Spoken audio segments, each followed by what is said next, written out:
it seems to me that one of the greatest secrets that has been kept from us and yet given to us by NASA themselves for the last 3 or 4 decades, they constantly tell us that there's water everywhere in space. But that's not what we perceive, right? If I told you there's water in space everywhere, you'd say, well, you're an idiot. Space is a vacuum. We know space is a vacuum. There's nothing there. And yet that's not the case. And when you start researching space and water, it becomes mind-blowing. Article after article after article after press release and press release about water in space in amounts that are completely mind-blowing. Ocean worlds, water in the solar system and beyond. In 2009, NASA found a sprawling cloud of cold water vapor around a solar system at a nearby star. The water vapor could eventually deliver oceans to dry planets that are forming in the system. It's water vapor. It's not water in some weird thing. It's water vapor they're talking about here. Could eventually bring oceans to new planets forming. This is just a little disturbing. And just hold on to your faith. The famous Eye of God nebula actually weeping tears of water. Wow, so there's water coming out of this nebula. This is not just a solar system. This is a nebula. This is a place where galaxies are born. Stars and galaxies are born in a nebula. And water is coming out of this. Can you imagine the size of the water that's coming out of a nebula? It's like one drop of that will engulf our entire solar system. And it just goes on. You know, oceans detected inside Saturn's moon, and stars found shooting water bullets. NASA confirms best ever evidence water on Mars. Water from Orion. Now there's water coming out of the constellation of Orion.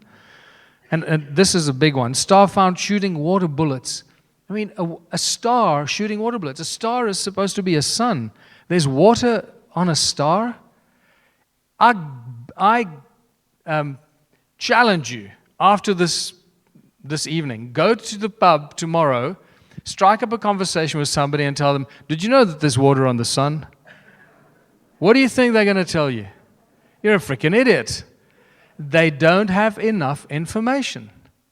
So we're getting to this point now that you can't have a discussion with somebody about any subject unless they have sufficient amount of information. Because they'll constantly block you, tell you you're stupid, and so forth. So it's tricky, and we have to navigate this river of discussion and debate very gently and very carefully, because we're going to lose friends and families and break up partnerships because of new knowledge and information that some of us embrace and others discard as BS. So then they do a study, NASA, and they say basically all stars have water. This is the conclusion. I'm not going to read the fine print. You can do this yourself. All stars have water. That's the conclusion. And stellar sprinkler nourishes galactic garden. Wow, I didn't realize there was a garden out there in the cosmos. It's being watered by some stellar sprinkler. That's lovely. I'd love to see this garden. I wonder how big those plants are, dude. Man, wow. This is like bigger than the tree on Pandora.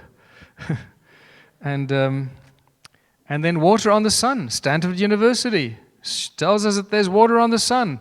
And even better, a more appropriately named university, Waterloo University, tells us that there's water on the sun. And I'm going to leave this here because you need to go and do some of your own research here. It seems to me that the universe and the water are the same thing. On the left is one of those deep space images of the universe. On the right is a picture of a swimming pool. And I think you start seeing what's going on here. And the lies and the deceptions are getting bigger and bigger. Also keep in mind that many of the images that we get shown by NASA come from radio telescopes, not from optical telescopes that actually photograph an object. It's a radio telescope that brings radio signals, and then they convert those into beautiful images through NASA's artistic impression graphic designers, right? So these are often you don't see pictures. These are radio telescopes. Our very own solar system is completely surrounded by water. They tell us it's ice, but can we believe them? Is it ice or is it water, like water vapor, like that other thing? I don't know, but we call it the Kuiper Belt. It's a belt in a disk that surrounds the outer perimeter of the disk of our own solar system. Our solar system is a disk. Keep that in mind. I'm going to come back to this. So is the Kuiper Belt, this huge amount of ice, right? And that whole thing is now completely engulfed by more water called the Oort cloud that completely engulfs our entire solar system. It looks something like that.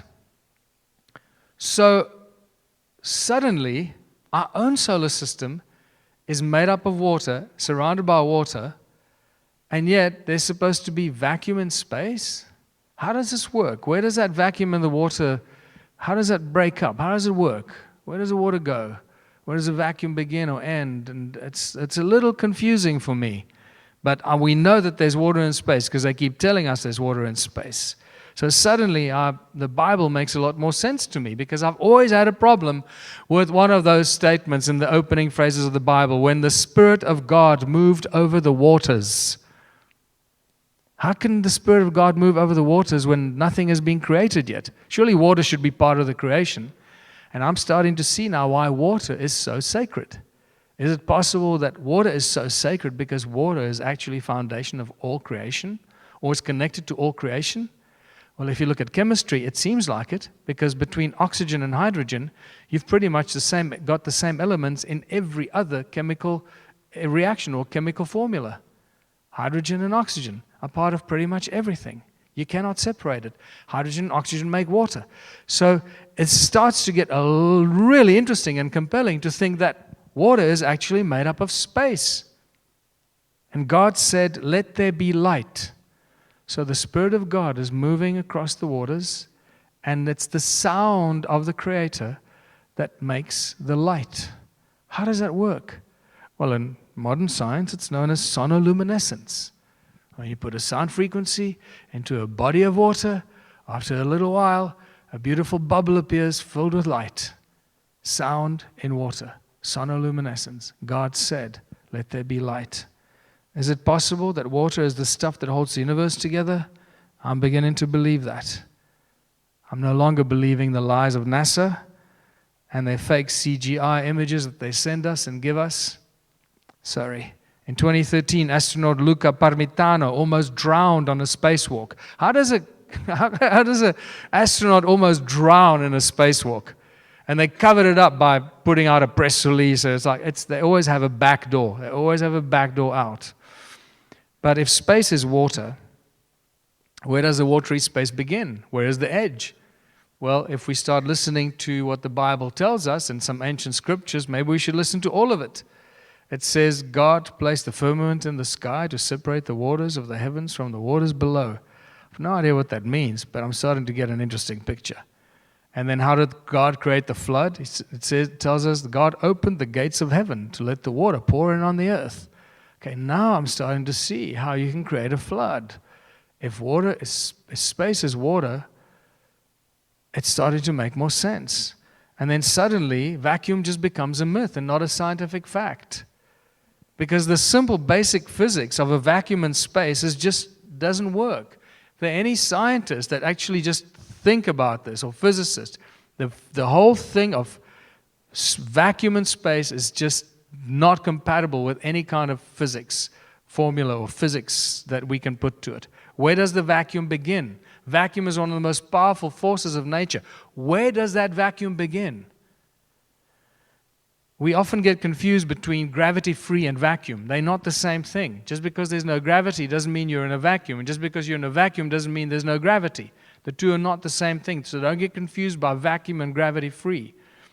What you can't do in space or in a vacuum, what you can't do in infinite vacuum is you can't propel sound, you can't have explosions, fire, propulsion, jet engines, rockets, none of this stuff.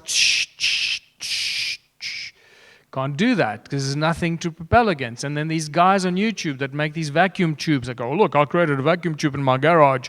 I'll show you that you can propel a rocket in a vacuum." I go, "Really? You've lost your brain. You're comparing a fishbowl in your garage to the infinite vacuum of space?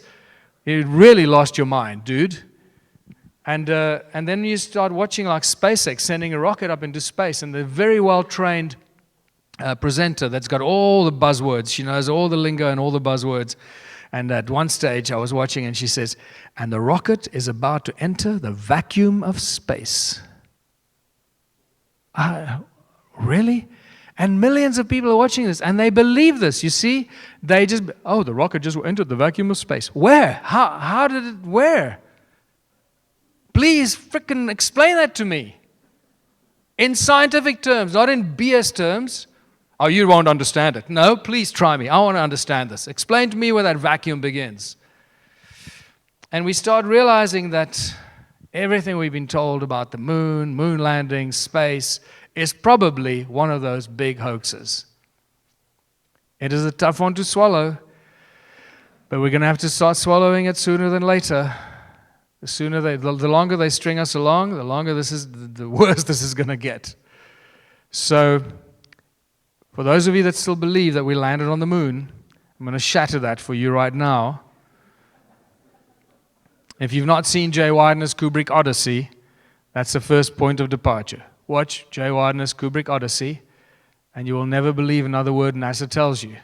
You'll never ever believe that we landed on the moon, and you'll understand Stanley Kubrick's role in this entire thing, and why he eventually died when he pushed it a bit too far with eyes wide shut. But basically, everything you've ever seen from the moon, all the images or footage of the astronauts, was shot by Stanley Kubrick in the early days. I'm not sure who shot the more latter part, possibly him as well. But the earliest moon landings and all that shot by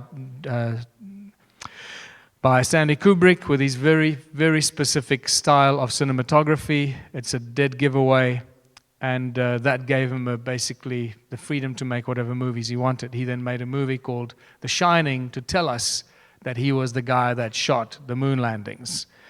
And for some people that still think the moon is a real physical thing in the sky, that we landed on this physical object in the sky, the image of the moon that we see from Earth is part of the agenda.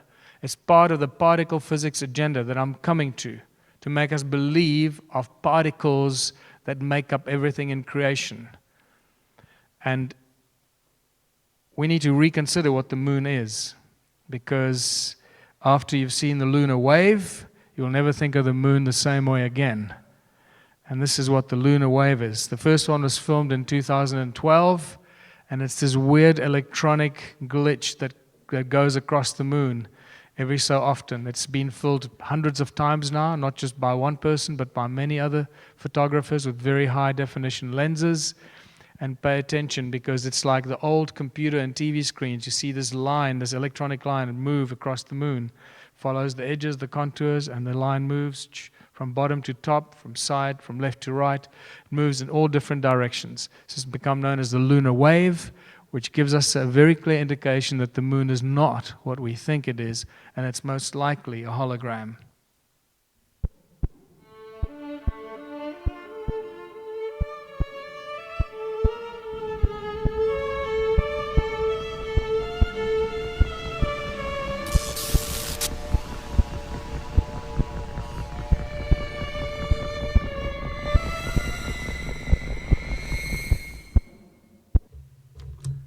All right, welcome to the Crow Discovery Project. Again, this is the 2012 lunar wave footage, the best example of the lunar wave that we have, and I'm going to show you some things that sharp-eyed followers have spotted long, long ago, and that I have talked about, but I have never taken the time to carefully illustrate.